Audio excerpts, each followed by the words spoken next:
চাইতেই রক্ত, বিড়িতেই বল, যে বেটা মদ খায় না সেই দুর্বল।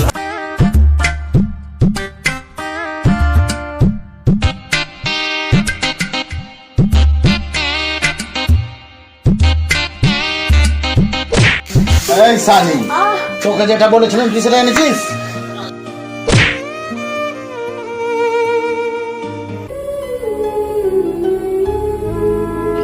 কি ব্যাপার, তুই এখানে বসে আছিস? কেন, কি হয়েছে বলবে তো? তোকে যে বলেছিলাম তোর বাপের বাড়ি থেকে টাকা আনতে, যাইনিস কেন বল? না, কখনো না, আমি যাব না আমার বাপের বাড়িতে। কি বললি তুই?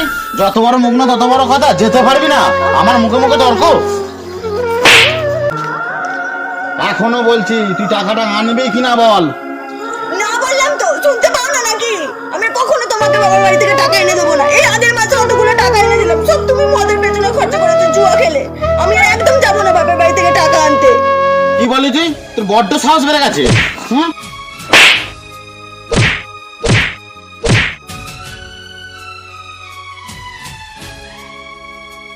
বল যাবি, বল যাবি, যাবি? না, কখনো না, আমি কখনো যাব না। আমাকে মেরে মেরে ফেললেও আমি যাব না। তাহলে তুই মর। বন্ধুরা, যে স্বামীরা কিছু হলে শরীরে আঘাত করে, মা বাবা তুলে গালাগালি দেয়, সে কিভাবে তোমার আপন হতে পারে? তাই বলছি বন্ধুরা, এই কাজ ভুলেও করো না।